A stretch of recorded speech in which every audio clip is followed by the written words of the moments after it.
வளரும் விழி வண்ணமே வந்து விடிந்தும் விடியாத காலை பொழுதாக விளைந்த கலை அன்னமே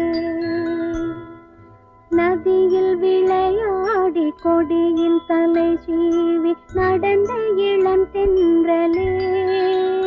வளர்பொதிகை மலை தோன்றி மதுரை நகர் கண்டு பொலிந்த தமிழ் மன்றமே